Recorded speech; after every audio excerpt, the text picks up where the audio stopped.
रुक जाना नहीं तू कहीं हार के, कांटों पे चल के मिलेंगे साए बाहर के। रुक जाना नहीं तू कहीं हार के, कांटों पे चल के मिलेंगे साए बाहर के। ओ राही ओ राही ओ राही ओ राही ओ राही ओ राही ओ राही ओ राही, रुक जाना नहीं तू कहीं हार के। तो स्टूडेंट्स, आपको रुकना नहीं है, लगातार आगे बढ़ते जाना है, चाहे हमारे रास्ते में कितने ही कांटे आ जाए। तो स्वागत है आप सबका YouTube channel Kota dot education पर। और स्टूडेंट, हमारा चैप्टर जो चल रहा है, थर्ड चैप्टर विद्युत धारा, उसके आज हम टॉपिक, बहुत ही महत्वपूर्ण टॉपिक पर हम आ चुके हैं, और जिसका नाम है ओम का नियम। ठीक है ना। तो आज अपन ओम के नियम को समझने वाले हैं कि ओम जो हमारे साइंटिस्ट थे उन्होंने क्या कहा। तो सबसे पहले अपन इन्हीं के बारे में जान लेते हैं। आज मैं इनको भी साथ में लेकर आया हूँ। ठीक है। तो ये है हमारे जॉर्ज साइमन ओम। ठीक है ना। जॉर्ज साइमन ओम 1787 में इनका बर्थ था और 1854 में इनकी डेथ हुई। और ये एक जर्मन भौतिक वैज्ञानिक थे और म्यूनिख में प्रोफेसर थे। म्यूनिख कोई जगह रही होगी जर्मनी में, तो वहाँ पर ये प्रोफेसर थे। तो इन्होंने ओम के नियम की खोज करी। तो ओम इनका खुद का नाम है। ठीक है ना। तो इन्होंने किस नियम की खोज करी वो अपन अभी देखेंगे। उनके सम्मान में उनके द्वारा जो खोज हुई उसको ओम का नियम ही नाम दे दिया गया। ठीक है ना। अब इन्होंने खोज अपनी किस आधार पर करी, मैं आपको भी एक्सप्लेन करूंगा इस चीज़ को, पर पहले अपन देख लेते हैं कि ओम का नियम क्या है। ठीक है ना। तो देखो यहाँ पर लिखा हुआ है ओम का नियम। तो ओम का नियम क्या है? इस नियम की खोज डॉक्टर जॉर्ज साइमन ओम ने सन 1828 में करी। 1828 ईस्वी में इन्होंने इस नियम की खोज करी। और इसके अनुसार इन्होंने लिखा, देखो, कि एक निश्चित ताप पर, ये शब्द आपको बहुत इंपॉर्टेंट रहेगा। निश्चित ताप का क्या मतलब है यहाँ पर अपन अभी समझेंगे इस बात को। एक निश्चित ताप पर किसी चालक तार में प्रवाहित धारा तार में विभवांतर के समानुपाती होती है। तो देखो, जैसे मान लो आपके पास कोई चालक तार है, ये आपके पास मान लो कोई चालक तार है इस तरीके से, और हम क्या करें, इस पे विभवांतर लगाने के लिए एक बैटरी इसके साथ जोड़ देते हैं।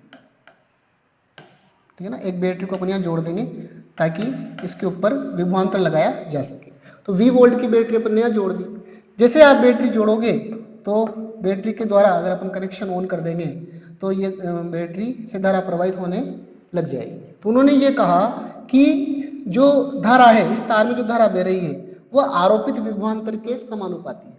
मतलब अगर आप विभवांतर को चेंज करोगे तो धारा का मान भी क्या हो जाएगा, चेंज हो जाएगा। ठीक है ना। और उसने ये कहा कि समानुपाती का मतलब है कि अगर V बढ़ेगा, अगर V मतलब जो आपने विभवांतर लगाया है अगर वो बढ़ता है तो I भी बढ़ेगा। ठीक है ना। समानुपाती रिलेशन है। और V अगर घटता है तो I भी घटेगा। ऐसा उन्होंने समानुपाती का रिलेशन यहाँ पर दिया। तो मैथमेटिकली देखो, इसको यहाँ पर इसी तरह से लिखा गया है, आपको दिखाई दे रहा होगा यहाँ पर, I proportional to V। I proportional to V का मतलब है कि अगर हमें ज्यादा धारा प्राप्त करनी है तो हमें विभवांतर भी क्या करना पड़ेगा, ज्यादा करना पड़ेगा। और हमें अगर कम धारा प्राप्त करनी है तो विभवांतर को कम रखना पड़ेगा। तो I प्रोपोर्शनल टू V इन्होंने रिलेशन दिया। और इस रिलेशन को अगर अपन आगे मॉडिफाई करें, इस अनुक्रमानुपाती या समानुपाती के चिन्ह को हटाएं और समीकरण में इसको बदलना हो तो हमें यहाँ पर एक कांस्टेंट का यूज करना पड़ेगा। तो वो कांस्टेंट यहाँ पर रहेगा 1/r। तो यहाँ पर देखो I प्रोपोर्शनल टू V है, इसके बाद इसको समीकरण बनाने के लिए मैं कांस्टेंट का यूज कर रहा हूँ जो 1/r बनेगा। तो ये हमारी जो इक्वेशन आई है I बराबर V/r, यही ओम का नियम है। ठीक है ना। अब इसी नियम को मॉडिफाई रूप में आप कैसे लिख सकते हो, तो इस r को इधर गुणा कर दो आप। ठीक है ना। ये जो r है इधर गुणा कर देंगे अपन तो हमारा नियम बन जाएगा। देखो, इसको इधर गुणा कर देंगे तो V बराबर हो जाएगा IR। V बराबर IR। तो इस फॉर्म में इस नियम को ज़्यादा याद रखा जाता है क्योंकि इस फॉर्म में याद रखना थोड़ा क्या है, सरल है। तो ये चीज़ यहाँ लिखी हुई देखो, I बराबर V/r या V बराबर क्या है, IR है यहाँ पर। ठीक है ना। तो अपन याद रखेंगे ओम के नियम को, V बराबर IR होता है।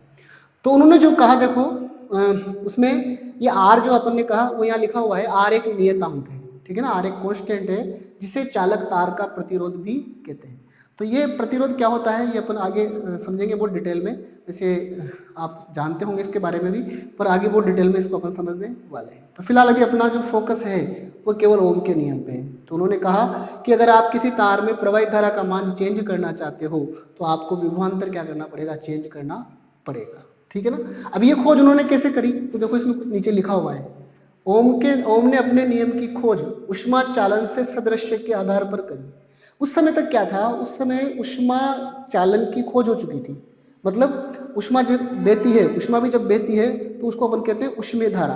तो उन्होंने ऊष्मीय धारा के आधार पर ही विद्युत धारा की इमेजिनेशन करी कि जैसे मान लो ऊष्मा बहती है तो ऊष्मीय धारा बनती है, ऐसे ही जब आवेश बहेंगे तो क्या होगा, विद्युत धारा बनेगी। तो उन्होंने ऊष्मीय चालन के आधार पर अपने कंसेप्ट को जनरेट किया यहाँ पर। तो उन्होंने उसी आधार पे कहा कि अगर मान लो आप कोई पोटेंशियल यहाँ पर अप्लाई करोगे तो तार में क्या होगी, धारा बहने लगेगी। तो ये ओम के खोज का आधार था। उसके अलावा उसमें और भी चीज़ें हैं, विद्युत क्षेत्र ताप प्रवणता के तुल्य माना उन्होंने, और विद्युत धारा को ऊष्मा प्रवाह के तुल्य माना उन्होंने। तो ये था हमारा ओम का नियम। अब इसमें कुछ और डिटेल्स में आगे अपन समझते हैं। तो आइए आगे अब हम समझेंगे ओम के नियम से जो संबंधित आलेख हैं उनको अपन यहाँ पर समझने वाले हैं।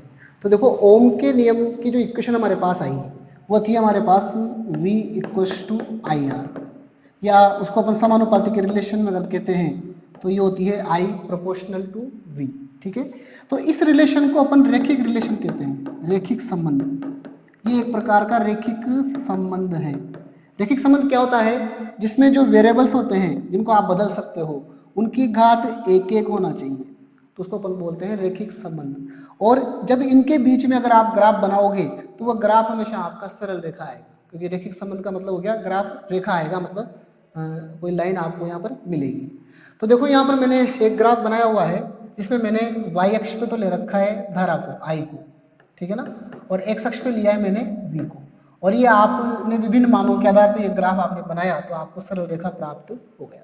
अब किसी भी ग्राफ में सबसे इंपॉर्टेंट होता है उसका ढाल ज्ञात करना।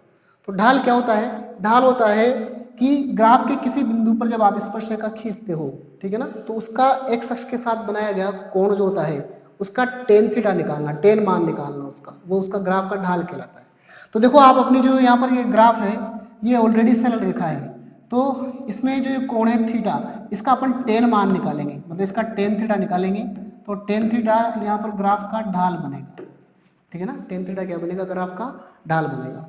तो ढाल अब कैसे निकालोगे आप, तो टेन थीटा हमेशा निकलता है y मान बटा x मान, इसको हमेशा याद रखो। ढाल निकालने का तरीका क्या है, y मान बटा x मान। तो अगर आप यहाँ देखोगे तो टेन थीटा बराबर जो बनेगा, तो y पर अपना I है धारा और x अक्ष पे अपना विभवांतर है v, तो टेन थीटा बनेगा I बटा v। अब I बटा v की वैल्यू अपन ओम के नियम से निकालें तो ओम का नियम क्या कहता है, देखो भाई ओम का नियम कहता है कि v बराबर IR होता है। तो यहाँ से अगर आप r को इधर ले आओगे और v को इधर ले जाओगे तो I बटा v की वैल्यू 1/r बनेगी।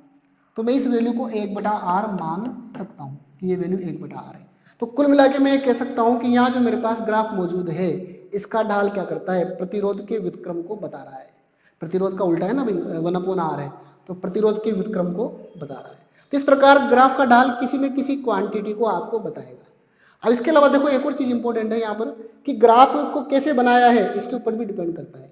अपन ने ग्राफ में कौन सी अक्ष पे कौन सा वेरिएबल लिया है, अगर आप इन वेरिएबल्स को चेंज कर दोगे तो ढाल फिर अलग क्वांटिटी को बताने लग जाएगा। तो इसको भी मैं आपको क्लियर करता हूँ। देखो मैं एक नया ग्राफ बनाता हूँ एक आपके लिए। जैसे मान लो मैं क्या करूँ यहाँ पर कि इस अक्ष पे तो ले लूँ मैं I को, धारा को, और इस अक्ष पे ले लेते हैं अपन विभवांतर को V को। तो दोनों के बीच ग्राफ बनाएंगे तो आएगा तो सरल रेखा ही, वापस क्या मिलेगा आपको, सरल रेखा। पर अगर आप ग्राफ का ढाल निकालोगे टेन थीटा, अगर ये कोण थीटा मान ले अपन, और ग्राफ का ढाल अगर आप टेन थीटा निकालोगे तो टेन थीटा बराबर बनेगा y मान बटा x मान, तो ये बनेगा v बटा I। ठीक है ना। और ओम के नियम से अगर v बटा I का मान निकालते हैं, क्योंकि ओम का नियम होता है v बराबर IR, ओम का नियम क्या है अपना, मैं नीचे लिखता हूँ थोड़ा, v बराबर IR है। तो यहाँ से अगर आप v बटा I का मान निकालोगे, इस I को बटा में ले आएंगे तो v बटा I का मान हमारे पास R बनेगा अब की बार। तो अब की बार ग्राफ का ढाल क्या कर रहा है, आपको प्रतिरोध के मान को बता रहा है। तो कोई भी ग्राफ के ढाल में अपने को ये ध्यान रखना है, ग्राफ में ये ध्यान रखना है अपने को कि सीधा ऐसा नहीं है कि 1/r ही याद रखना है या केवल r ही याद रखना है। एक बार ग्राफ को थोड़ा सा ध्यान से देखना है कि कौन सी अक्ष पे कौन सा वेरिएबल दिया हुआ है, उसके आधार पे फिर आपको ढाल बनाना है y मान बटा x मान से, और वह जिस क्वांटिटी को व्यक्त करता है वही आपको उसका आंसर देना है। तो ये बात बहुत इंपॉर्टेंट है इसमें, ठीक है ना। इसके अलावा देखो ओम के नियम से संबंधित और भी आलेख बनाए जा सकते हैं। जैसे मैं और भी आलेख आपको बना के बताता हूँ यहाँ पर। जैसे मान लो मैंने आलेख बना दिया आई और आर के मानों के बीच, ठीक है, आई और आर के मानों के बीच। अब अपन जानते हैं कि आर तो नियतांक होता है, आर तो कभी बदलता ही नहीं है, तो आई आर जो होगा वो धारा के साथ में नहीं बदलेगा। तो ये ग्राफ क्या हो जाएगा आपको, ये ग्राफ आर के किसी आर का जो एक फिक्स मान है बस वही मान आर का रहेगा, आर का मान ना तो बढ़ेगा न घटेगा, तो धारा आई के साथ आर का मान फिक्स रहेगा, इसलिए ग्राफ क्या होगा आपका एक्स अक्ष के समानांतर हो जाएगा, ठीक है ना।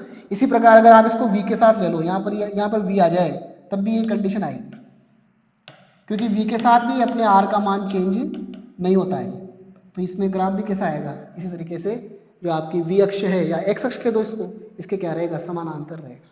तो इस तरह से विभिन्न प्रकार के ग्राफ यहाँ पर बनाए जा सकते हैं। तो ये हमारा ग्राफ का टॉपिक है इसमें। अब इससे संबंधित एक क्वेश्चन हमारे पास है जो मैं आपको बताता हूँ।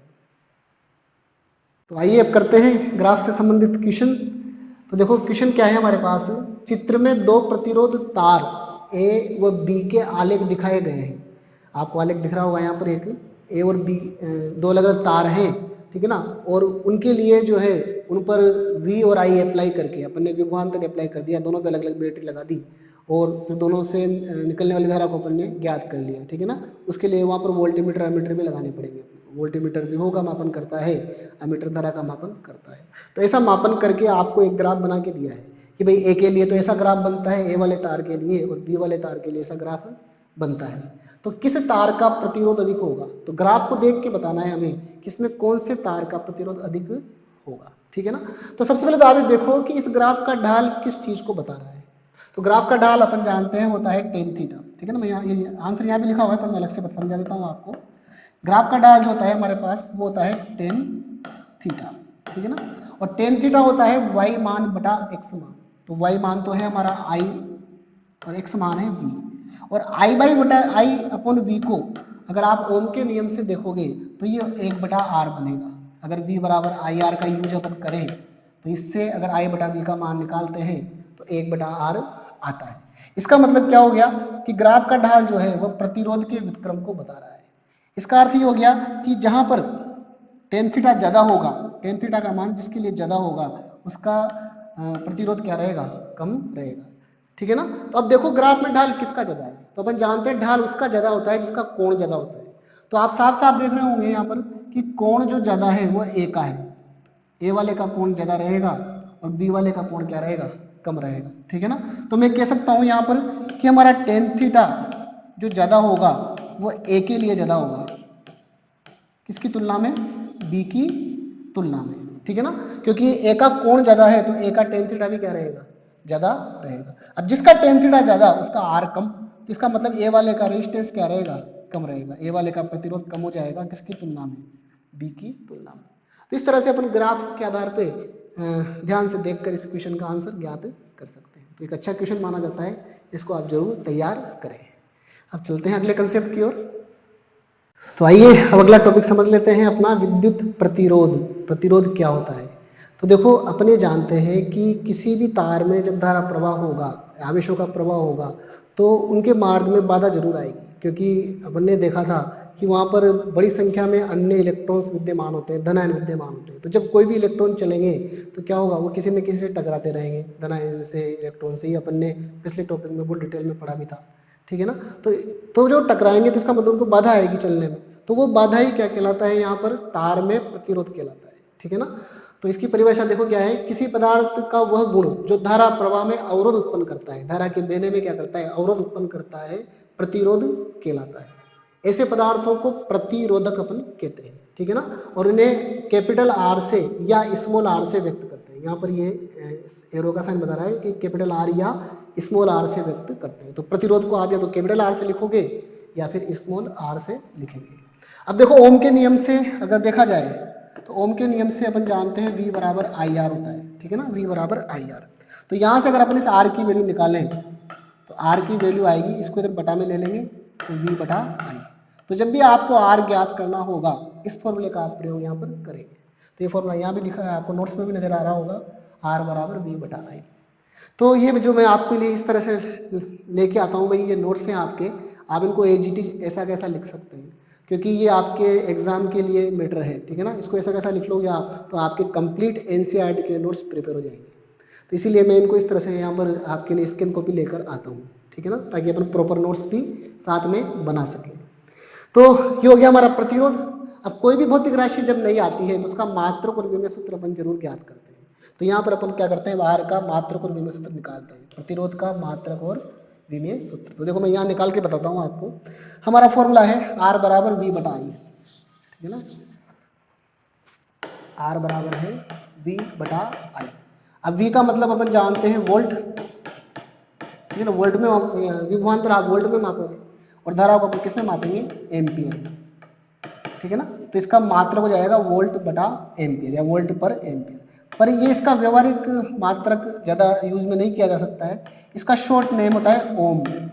ओम नामक वैज्ञानिक के सम्मान में इस प्रतिरोध को ओम नाम दे दिया गया।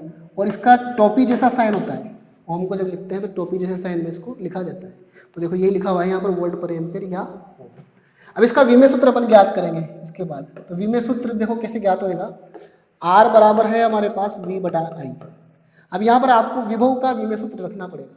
अब जनरली विभव का विमेय सूत्र में याद नहीं रहता है, तो आपको एक फेमस रिलेशन जो अपना है ये W बराबर QV, ये अपन ने सेकंड चैप्टर में पढ़ा था। कुछ फेमस रिलेशन है जो हमें याद रखने पड़ेंगे, जैसे F बराबर होता है QV, ये किसी विद्युत क्षेत्र में आवेश पर बल। ऐसे ही किसी विद्युत क्षेत्र में या किसी विभवांतर के क्षेत्र में किया गया कार्य W बराबर QV होता है। तो इसको याद रखोगे तो आप यहाँ से आराम से V का विमेय सूत्र निकाल सकते हो, क्योंकि कार्य का हमें याद रहता है। कार्य का याद भी नहीं हो तो हमें याद रखना जरूर चाहिए। तो कार्य का क्या होता है, कार्य का होता है M1L2 T-2। देखो यहाँ पर अपन V इक्वल्स टू लिख सकते हैं W बटा Q। अब W का जो विमेय सूत्र है हमारे पास वह है M1L2 T-2 और Q का अपन जानते हैं AT होता है, ठीक है ना। अब इसको आप पूरा सोल्व करोगे, देखो तो क्या आएगा, देखो यहाँ देखो M1 की तरह M1 आ गया, ठीक है ना, L2 की तरह L2 आ गया। अब T ऊपर -2 है, तो एक T जब ऊपर जाएगा तो T-3 बन जाएगा, तो यहाँ T-3 आ रहा है। और फिर ये A भी ऊपर जाएगा तो A-1 बन जाएगा। तो इस तरह से ये वोल्ट का विमेय सूत्र हमारे पास आ गया, ठीक है ना, जो वोल्ट है इसका विमेय सूत्र आ गया। और फिर धारा का होता है A1, तो यहाँ M के ऊपर 0 लिखा हुआ है, इसको न भी लिखे तो काम चल जाएगा, A1। अब ये A1 जब ऊपर जाएगा तो A-2 बन जाएगा। तो इस तरीके से फाइनल विमेय सूत्र में प्राप्त हो जाएगा। तो इस तरह से आप विमेय सूत्र भी ज्ञात कर सकते हैं, ठीक है। तो ये हो गया हमारा प्रतिरोध का मात्रक और विमेय सूत्र ज्ञात करना। इसके बाद देखो अब नेक्स्ट जो हमारे पास है वह है कि प्रतिरोध आरोपित विभवांतर व धारा के मान पर निर्भर नहीं करता है, ये केवल ताप, पदार्थ की प्रकृति व ज्यामितीय संरचना पर निर्भर करता है। तो जो प्रतिरोध होता है किसी भी वायर में, किसी भी तार में, वो क्या होता है, विभवांतर उस पर कितना लगाया जा रहा है या उससे कितनी धारा निकल रही है उस पर डिपेंड नहीं करता है, ठीक है ना। वो एक नियतांकी रहेगा, चाहे आप उसमें कितना ही विभवांतर अप्लाई कर दो या कितनी धारा उससे निकाल दो, उसका मान चेंज नहीं होगा। इस बात को यहाँ कहा जा रहा है। एक छोटा सा एग्जांपल मैं इसके लिए बताता हूँ आपको। जैसे अपना ये रिलेशन है R बराबर V बटा आई। अब मान लो सपोज करो कि आपने V का मान 40 वोल्ट अप्लाई कर रखा है, 40 वोल्ट, और धारा का मान जो है आपके पास वो मान लो सपोज करो कि 10 एम्पियर है, ठीक है ना। तो इसका मतलब R का मान हमारे पास आ जाएगा 4 ओम। कितना जाएगा, 4 ओम। अब आपने मान लो विभवांतर जो है उसको घटा दिया, घटा के उसको 20 वोल्ट कर दिया आपने, ठीक है। तो धारा का मान रह जाएगा 5 एम्पियर, क्योंकि धारा भी वोल्ट, ओम का नियम यही तो है कि जब आप विभव चेंज करोगे तो धारा भी उसी अनुपात में क्या हो जाएगी, चेंज हो जाएगी। तो कुल मिला के फिर भी ये 4 ओम ही आएगा, ठीक है ना। तो इस तरह से आप विभवांतर के अलग अलग मान ले लोगे या धारा के अलग अलग मान आपको मिल जाएंगे, तो ये अनुपात क्या रहेगा, हमेशा फिर भी स्थिर बना रहेगा, इसका मान चेंज नहीं होगा। तो प्रतिरोध का मान V और I के मानों से चेंज नहीं होता है, यही महत्वपूर्ण बात यहाँ पर आपसे कही जा रही है। इसके बाद देखो ये केवल ताप पर, अब प्रतिरोध को चेंज करना है तो कैसे चेंज करेंगे? अभी तक अपन कह रहे हैं कि प्रतिरोध नियतांक चेंज ही नहीं होता है, पर होता है चेंज। कैसे चेंज होता है? वो ताप से चेंज होगा। अगर आप किसी प्रतिरोध का ताप चेंज कर दो, किसी तार को आप जैसे जिस टेम्परेचर पर है उससे डिफरेंट टेम्परेचर उसका कर दो, मान लो ठंडा है तो गर्म कर दो, ठीक है ना, अन्य ताप पे लेके जाएंगे तो उसका प्रतिरोध चेंज हो जाएगा। तो इसका भी अपने पास पूरा एक टॉपिक है जिसमें अपन पढ़ेंगे कि ताप का प्रतिरोध पर किस तरह से प्रभाव पड़ता है, तो वो भी अपन उस टॉपिक को लेंगे डिटेल में, तो वहाँ आप इस बात को बहुत डिटेल में समझोगे। इसके अलावा पदार्थ की प्रकृति पर, पदार्थ की प्रकृति क्या होती है कि किस टाइप का पदार्थ आपने लिया है। जैसे मान लो आपने लोहे का लिया है तार या तांबे का तार लिया है, तो अलग अलग तार के प्रतिरोध भी क्या होते हैं, अलग अलग होते हैं। अगर उनकी समान लंबाई और उनका समान मोटाई है फिर भी उनका प्रतिरोध अलग अलग ही आएगा, ठीक है ना। इसके अलावा ज्यामितीय संरचना पर निर्भर करता है। ज्यामितीय संरचना का मतलब हो गया कि आपका तार कितना लंबा है कितना मोटा है, उसके ऊपर भी ये प्रतिरोध निर्भर करता है। तो इस निर्भरता को अपन आगे देखने भी वाले हैं। ज्यामितीय संरचना पर जो निर्भरता है उसका एक फॉर्मूला अपन यहाँ पर आगे जाके समझने वाले हैं। तो प्रतिरोध किस किस तरीके से चेंज कर सकते हैं अपन? ताप से चेंज कर सकते हैं, पदार्थ की प्रकृति बदलकर चेंज कर सकते हैं, और पदार्थ की ज्यामितीय संरचना लंबाई मोटाई को बदल के भी प्रतिरोध को बदल सकते हैं। यही इस टॉपिक का मतलब है, ठीक है ना। अब थोड़ा आगे चलते हैं, तो आइए अब समझते हैं अगली टर्म को। अगली टर्म है हमारे पास प्रतिरोधकता या विशिष्ट प्रतिरोध। इंग्लिश में इसको अपन बोलते हैं रेसिस्टिविटी, और प्रतिरोध को अपन बोलते थे रेजिस्टेंस, ठीक है ना। तो यहाँ पर शब्द में थोड़ा सा फर्क है भाई, प्रतिरोध और प्रतिरोधकता। तो शब्द में थोड़ा सा अंतर आते ही पर इसके गुणों में काफ़ी अंतर आ जाएगा, ठीक है ना। तो ये बात यहाँ पर आपको समझनी है कि प्रतिरोध और प्रतिरोधकता में क्या विशेष अंतर है, इस बात को अपन यहाँ क्लियर करने वाले हैं। तो देखो यहाँ पर क्या है कि सबसे पहले अपन प्रतिरोध के बारे में एक फॉर्मूला बना रहे हैं, उसी से फिर अपन प्रतिरोधकता की परिभाषा ज्ञात करेंगे। तो किसी भी तार का प्रतिरोध उसकी लंबाई के अनुक्रमानुपाती व अनुप्रस्थ काट क्षेत्र के व्युत्क्रमानुपाती होता है। इसका क्या मतलब है? जैसे मान लो आपके पास कोई भी तार है, ठीक है ना, ये तार मैं बनाता हूँ, एक मिनट। जैसे अपने पास ये कोई भी तार है, तो इस तार की लंबाई अगर अपन ने L ले ली, और इसका जो यहाँ पर क्रॉस सेक्शन होता है, ठीक है ना, ये क्रॉस सेक्शन ये A कहलाता है। तो उन्होंने क्या कहा कि इस तार का जो प्रतिरोध है वह इसकी लंबाई के समानुपाती रहेगा। मतलब लंबाई अगर बढ़ेगी तो प्रतिरोध बढ़ जाएगा, लंबाई अगर घटेगी तो प्रतिरोध घट जाएगा, समानुपाती है। और जो हमारा इसका अनुप्रस्थ काट होता है तार का, अनुप्रस्थ काट का मतलब मोटाई मान लो आप, जैसे पेन है तो इसकी मोटाई मान लो आप, ठीक है ना, ये मोटाई जो है, ठीक है ना। तो ये मोटाई जो है इसके क्या रहेगा, व्युत्क्रमानुपाती रहेगा, ठीक है ना। तो व्युत्क्रमानुपाती का मतलब हो गया अगर मोटाई कम है तो प्रतिरोध ज़्यादा आएगा, और मोटाई अगर ज़्यादा है तो प्रतिरोध क्या हो जाएगा, कम हो जाएगा। तो इनके समानुपाती होता है प्रतिरोध।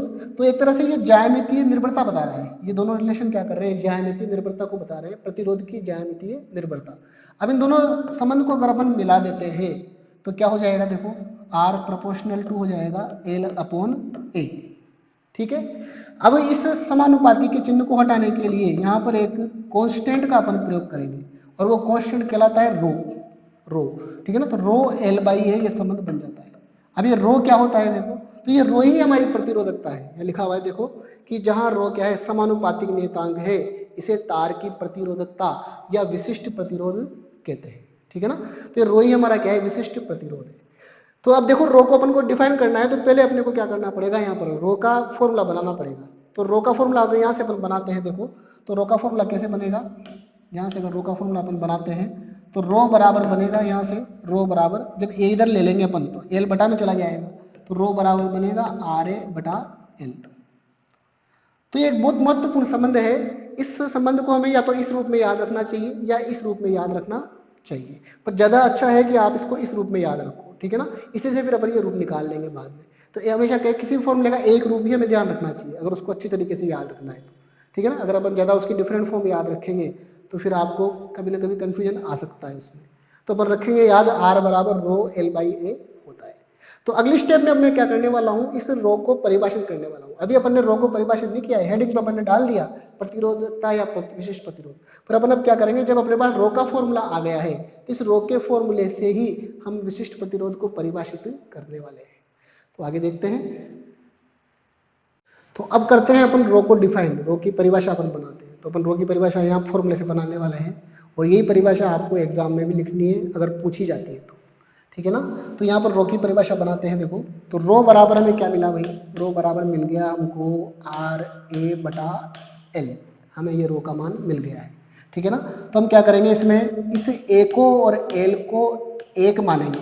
जैसे इसको तो मान लेंगे अपन 1 वर्ग इकाई, ठीक है, 1 वर्ग इकाई, और इस L को मान लेंगे अपन 1 इकाई। 1 इकाई, इकाई का मतलब हो गया कोई भी यूनिट, जैसे मान लो 1 सेंटीमीटर और 1 सेंटीमीटर स्क्वायर, या 1 मीटर और 1 मीटर स्क्वायर। तो इस तरह से आप मान सकते हो। ठीक है ना। इकाई का मतलब कोई भी यूनिट हो सकती है जिसका मान 1 में 1 हो। तो इन दोनों को अगर 1 1 मान लोगे आप, तो यहाँ 1 और 1 रखेंगे तो रो का मान हमारे पास R के बराबर आ जाएगा। ठीक है ना। अब इसको कैसे आप परिभाषित करोगे, कथन के रूप में कैसे परिभाषित करोगे इसको, कि अगर हमारे पास 1 मीटर 1 इकाई लंबाई का और 1 अनुप्रस्थ काट का अगर तार है, तो उस तार का जितना प्रतिरोध है, उस तार का जितना प्रतिरोध है वही उसकी प्रतिरोधकता के बराबर होता है। ठीक है ना। तो इसको कहते हैं फॉर्मूले से परिभाषा बनाना। ठीक है ना। फॉर्मूले से परिभाषा इसी तरह से बनाई जाती है। तो ये परिभाषा यहाँ लिखी हुई देखो, अर्थात इकाई लंबाई व इकाई अनुप्रस्थ काट वाले क्षेत्र के तार का प्रतिरोध ही प्रतिरोधकता के तुल्य होता है। ठीक है। अब जैसे प्रतिरोधकता का आपने को मात्रक और विमेय सूत्र निकालना हो, क्योंकि प्रतिरोधकता नई भौतिक राशि आ गई, तो हमें इसका मात्रक और विमेय सूत्र बताना है। तो मात्रक कैसे बनेगा, वही फॉर्मूले का यूज। तो फॉर्मूला क्या है हमारे पास, देखो रो बराबर है हमारे पास RA/L, ये हमारा रो का फॉर्मूला है। तो R तो अपन जानते हैं ओम में मापते हैं, यहाँ देखो ओम लिखा हुआ है। A जो है क्षेत्रफल है, उसको मीटर स्क्वायर में मापोगे, और नीचे लंबाई है, लंबाई को मीटर में लिखेंगे। तो एक बार मीटर इससे कट जाएगा, एक बार 1 मीटर रह जाएगा ऊपर, तो मात्रक आ जाएगा इसका ओम इंटू मीटर।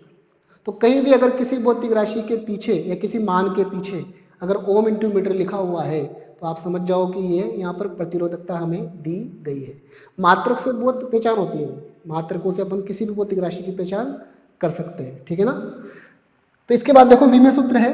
तो विमेय सूत्र कैसे बनेगा, अभी हाल आपने किसका विमेय सूत्र प्राप्त किया था, हमने R का विमेय सूत्र प्राप्त कर लिया था। ठीक है ना। R का मतलब ओम के लिए अपन ने विमेय सूत्र निकाल लिया था। R का मात्रक ओम होता है, तो ओम के लिए अपन ने निकाल लिया था। तो उसमें क्या था, ओम वाले में हमारे पास था, देखो यहाँ पर मैं लिख देता हूँ, M1 L2 T-3 और A-2, ये हमने प्राप्त किया था ओम के लिए।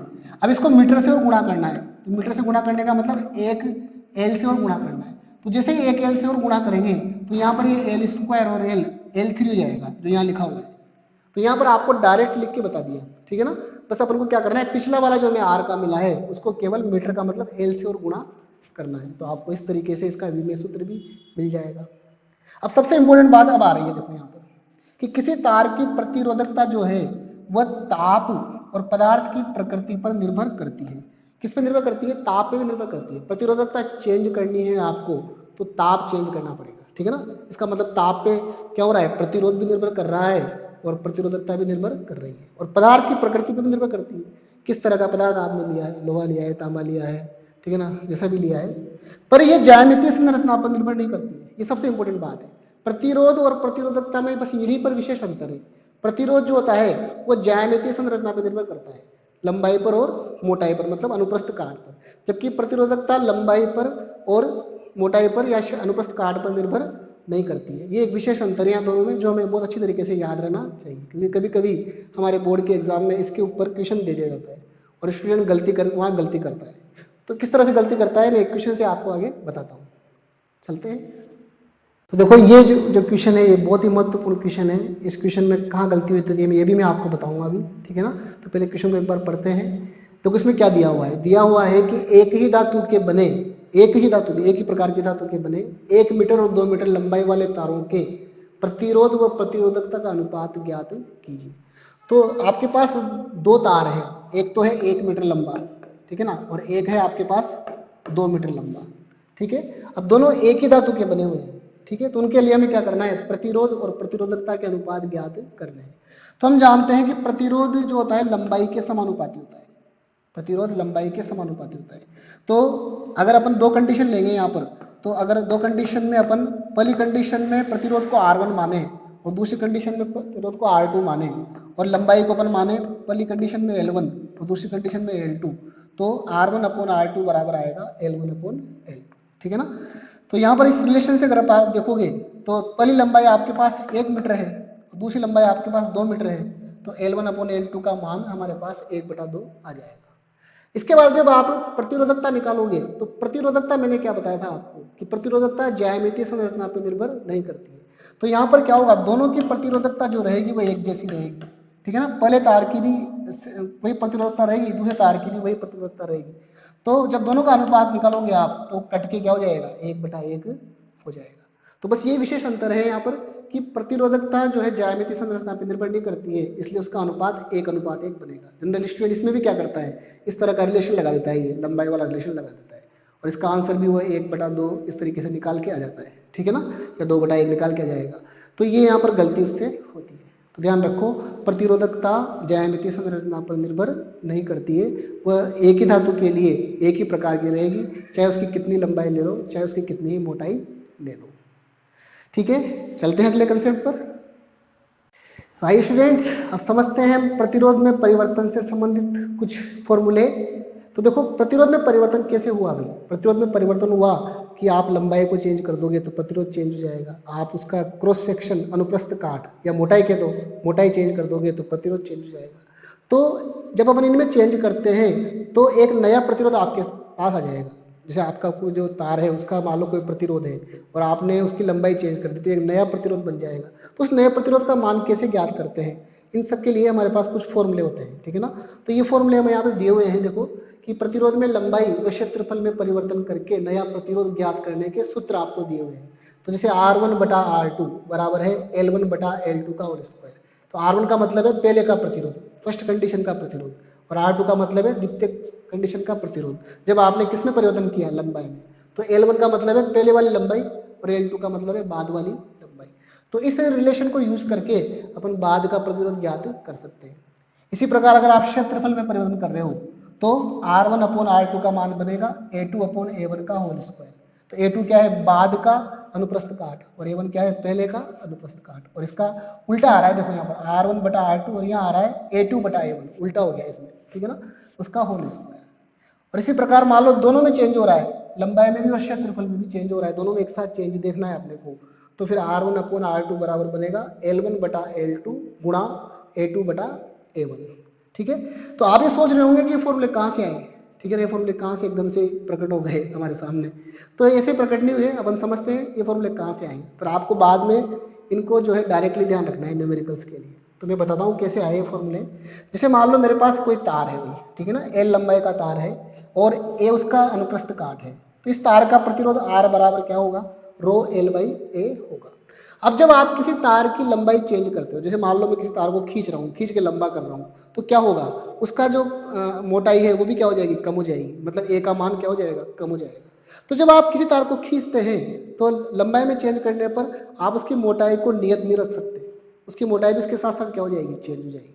तो आप ये सोचोगे यहाँ पर कौन सी चीज चेंज नहीं होगी, तो यहाँ पर क्या होगा, इस तार का आयतन नहीं बदलेगा, इसका आयतन जितना पहले था उतना ही क्या रहेगा, बाद में रहेगा। खींचने के पहले जितना था उतना ही खींचने के बाद रहेगा। तो यहाँ पर अपन चाहें तो आयतन को नियत मान सकते हैं, पहली कंडीशन में जो आयतन है वही आयतन दूसरी कंडीशन में रहेगा। इस आधार पे अपन इस फॉर्मूले को यहाँ पर निकाल के लाएंगे। तो देखो मैं क्या करता हूँ, देखो हमारा फॉर्मूला है R बराबर ρL/A, ठीक है ना।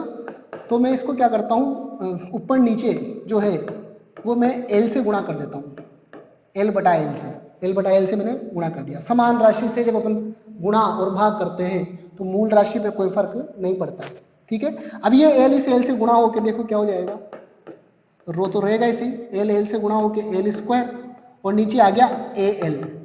और अपन जानते हैं A इंटू L इस तार का आयतन बनेगा, ठीक है ना, क्या बनेगा, आयतन। तो ये आयतन क्या रहेगा, अपना नियत रहेगा, और रो भी अपना नियत है। तो कुल मिला के मैं ऐसा कह सकता हूँ कि R बराबर, इन दोनों को अगर मैं एक नया कांस्टेंट मान लूँ, जैसे K मान लिया मैंने इन दोनों को मिला के, क्योंकि दोनों ही नियत है, दोनों ही कांस्टेंट है, दोनों को मिला के नया कांस्टेंट अगर K मान लें तो R बराबर आ जाएगा KL स्क्वायर, ठीक है। अब आप इसको दो कंडीशन में अप्लाई करो। दो कंडीशन में अप्लाई करने का मतलब है कि जैसे पहली कंडीशन में मान लो आपका प्रतिरोध R1 है, तो R1 के लिए क्या लिखोगे आप, KL1 स्क्वायर। फिर R2 के लिए क्या लिखोगे आप, जब आप लंबाई चेंज कर दोगे तो R2 बराबर क्या हो जाएगा, KL2 स्क्वायर, ठीक है ना। अब दोनों को जब आप अनुपात में लोगे, R1 में R2 का भाग दोगे आप, तो R1/R2 बराबर बनेगा हमारे पास L1 स्क्वायर बटा L2 स्क्वायर, और इसको अपन चाहें तो होल स्क्वायर में लिख सकते हैं, L1 बटा L2 का होल स्क्वायर। तो ये देखो यहाँ लिखा हुआ है R1 बटा R2 बराबर L1 बटा L2 का होल स्क्वायर। इसी तरह से आप इसको भी ज्ञात कर सकते हो, ठीक है ना, और ये भी हो जाएगा। तो ये इसका मेथड है ज्ञात करने का, एक मैंने आपको बता दिया है। तो अब हम ये फॉर्मूला डायरेक्ट याद रखेंगे और न्यूमेरिकल्स पे अप्लाई करेंगे। इसके अलावा देखो एक फॉर्मूला और आपके सामने लिखा हुआ है यहाँ पर, उसको भी अपन समझ लेते हैं। प्रतिरोध परिवर्तन में कभी कभी आपसे प्रतिशत परिवर्तन वाले इक्वेशन भी पूछे जाते हैं कि मान लो किसी तार का प्रतिरोध इतना चेंज हो गया, ठीक है ना, जैसे आपने पहले मान लो 10 ओम था और अब 15 ओम हो गया, तो बताओ कितना परसेंटेज चेंज आया, प्रतिशत परिवर्तन कितना आया। तो प्रतिशत परिवर्तन अगर अपने को निकालना है, परसेंट चेंज इन आर, तो अपने को ये फॉर्मूला काम लेना है, डेल्टा आर बटा आर इंटू 100। डेल्टा आर का मतलब है आर में परिवर्तन होता है हमेशा बाद का मान माइनस पहले का मान। अगर मैं इसको ओपन फॉर्म में लिखूं तो डेल्टा आर का मतलब रहेगा R2 माइनस R1, बाद का मान माइनस पहले का मान, और आर क्या है, आर हमेशा आरंभिक प्रतिरोध रहता है, तो आर का मतलब R1 हो जाएगा इंटू 100। तो इस फॉर्मूले की ओपन फॉर्म है। तो जब भी आपको प्रतिशत परिवर्तन का सवाल आ जाए तो आपको इस फॉर्मूले को यूज करना है। तो अब इन सब फॉर्मूले को यूज करके मैं आपको कुछ न्यूमेरिकल्स यहाँ पर बताता हूँ। चलें आगे। तो आ गया है आपके लिए न्यूमेरिकल, देखते हैं न्यूमेरिकल को। देखो क्या न्यूमेरिकल है हमारे पास। एक धातु के तार की लंबाई L मीटर और अनुप्रस्थ काट का क्षेत्रफल A वर्ग मीटर है। तार है आपके पास जिसकी लंबाई L है और उसका क्रॉस सेक्शन अनुप्रस्थ काट या मोटाई के तो सिंपल भाषा में तो वह A है। अब यदि तार की लंबाई खींचकर दुगनी कर दी जाए, मतलब अपन तार को जितनी लंबाई है उससे खींचकर दुगनी लंबाई का कर दें, तो प्रतिरोध में कितने प्रतिशत की वृद्धि हो जाएगी। क्योंकि अपन लंबा करेंगे तो क्या होगा, प्रतिरोध अपना बढ़ेगा ही सही, क्योंकि R प्रोपोर्शनल टू L होता है। तो कितना प्रतिशत बढ़ जाएगा, प्रतिशत में निकालना है अपने, ठीक है ना। तो देखो बहुत सिंपल सा इक्वेशन बन जाता है अगर अपने को फॉर्मूला याद है तो फॉर्मूला मैंने भी बताया आपको, R1 बटा R2, ठीक है ना। पहला प्रतिरोध बटा पहली कंडीशन का प्रतिरोध बटा दूसरी कंडीशन का प्रतिरोध बराबर होता है पहली कंडीशन की लंबाई बटा दूसरी कंडीशन की लंबाई का होल स्क्वायर। अब देखो पहली कंडीशन में लंबाई जो है हमारी वह L1 जो है वह L दी हुई है कि L लंबाई का तार है, और द्वितीय कंडीशन में क्या है, सेकंड कंडीशन में L का मान क्या कर रहा है, दुगना कर रहा है वो, कि L को दुगना कर दो तो L2 बराबर 2L हो जाएगा। तो ये मान मैंने यहाँ रख दिया, देखो L1 का मान L रख दिया और L2 का मान 2L रख दिया। अब L से L तो क्या हो जाएगा, कट जाएगा, तो यहाँ बचेगा 1/2, 1/2 का वर्ग, और 1/2 का वर्ग बनता है 1/4। तो अब क्या होगा, R1 बटा R2 का मान आ गया 1/4, जिसको अपन वज्र गुणा करेंगे तो हमारा R2 जो आ जाएगा वो 4R1 आ जाएगा। इसका अर्थ क्या हुआ कि तार को खींचने पर बाद का प्रतिरोध पहले वाले प्रतिरोध का 4 गुना हो गया है, 4 गुना हो गया है, ठीक है ना। तो R2 बराबर आ गया 4R1। अब हमें प्रतिशत परिवर्तन निकालना है, तो प्रतिशत परिवर्तन अभी मैंने आपसे कहा था डेल्टा R बटा R इंटू 100, ठीक है ना। तो डेल्टा R का मतलब क्या था, R2 माइनस R1, बाद का मान माइनस पहले का मान बटा प्रारंभिक मान R1 इंटू 100। इसको ऐसे याद रखना चाहिए, बाद का मान माइनस पहले का मान बटा प्रारंभिक मान इंटू 100। तो बाद का मान कितना है भाई, बाद का मान तो हमारा है 4R1, R2 का मान 4R1, ठीक है ना। और R1 की जगह R1 ही रहने दो और बटा में भी R1 रहने दो, क्योंकि R1 से R1 कैंसिल हो जाएगा, फिर इंटू 100 आ गया। अब ऊपर से R1 कॉमन लेके इस R1 को काट देंगे तो ऊपर बचेगा केवल 4 माइनस 1। चलो इसको ऐसे भी सोल्व सकते हो, जैसे यहाँ सोल्व रहा है ऐसे समझ लो कि अपन 4R1 में से R1 घटाएंगे तो 3R1 बचेगा, और नीचे R1 है ही सही इंटू 100। अब R1 से R1 कट जाएगा तो 3 इंटू 100 मतलब 300% हो जाएगा। तो इस तरीके से अपन कह सकते हैं कि तार को खींचकर दुगना लंबा करने पर प्रतिरोध में 300% का परिवर्तन आ गया। तो कितनी आसानी से अपन ने क्वेश्चन का आंसर निकाल लिया, अगर फॉर्मूला याद है तो बहुत आसानी से अपन निकाल सकते हैं, ठीक है ना। चलिए अगला क्वेश्चन करते हैं।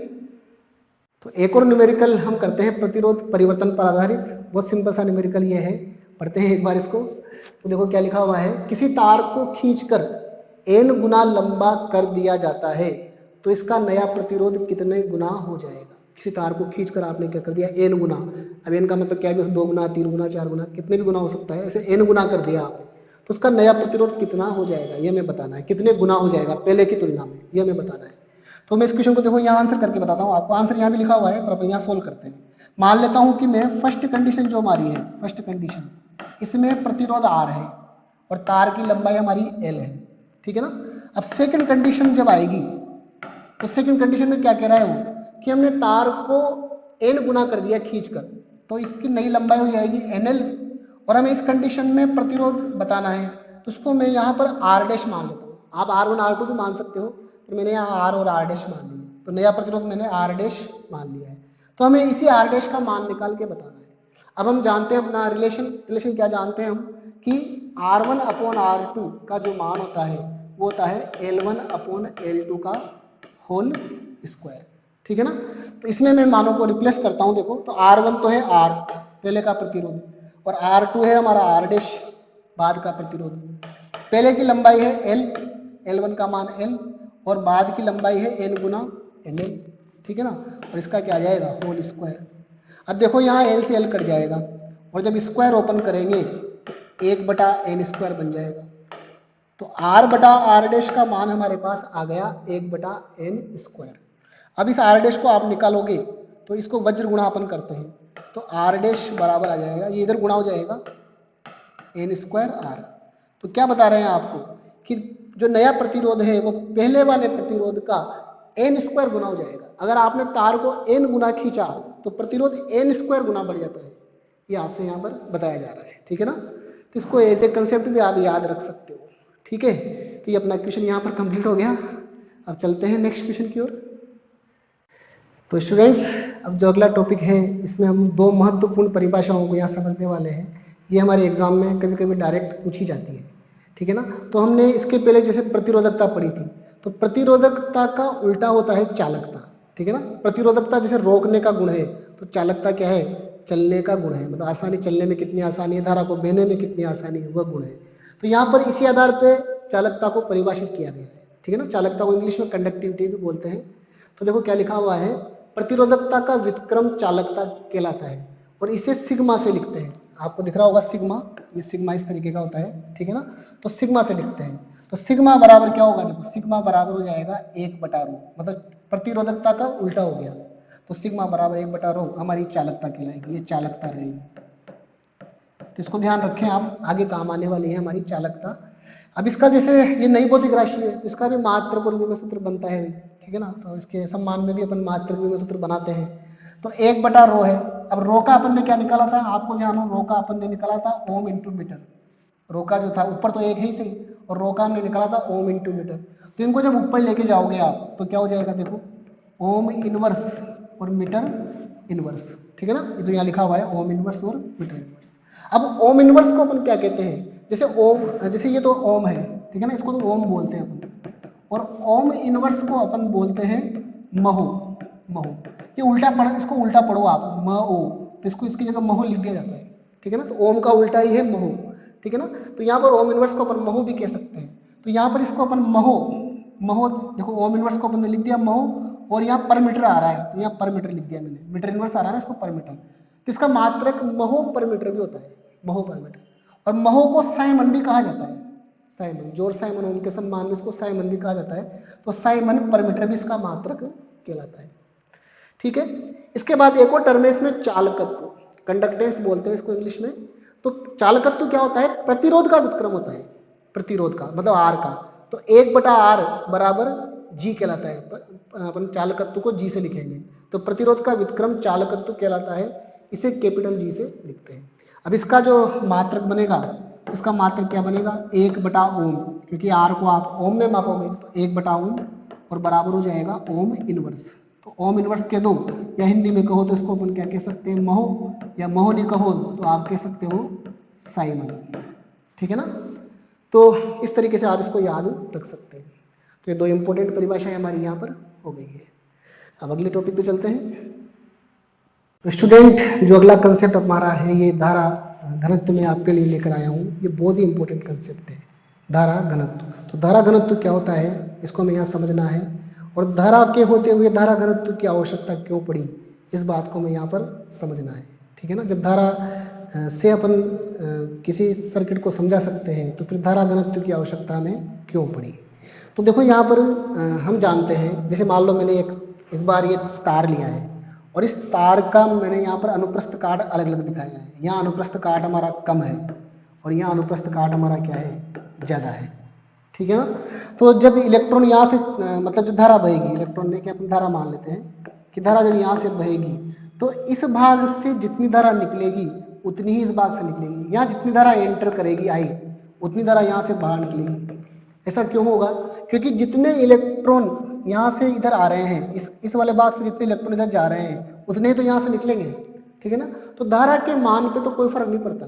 अगर कोई आपका अनुप्रस्थ काट किसी जगह ज़्यादा है तार में और किसी जगह कम है तो धारा के मान पे कोई फर्क नहीं पड़ेगा, धारा का मान तो सेम ही रहेगा दोनों जगह पे। तो यहाँ पर धारा का मान सेम रहता है।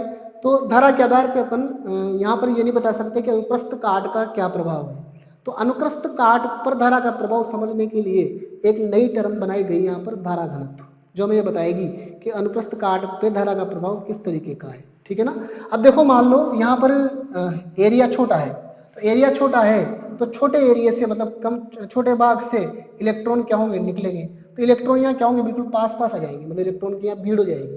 तो इलेक्ट्रॉन की भीड़ होने का मतलब यहाँ क्या होगा, धारा का घनत्व क्या रहेगा, ज़्यादा रहेगा। क्योंकि कम क्षेत्रफल में ज़्यादा इलेक्ट्रॉन रहेंगे तो धारा घनत्व क्या रहेगा, ज़्यादा रहेगा।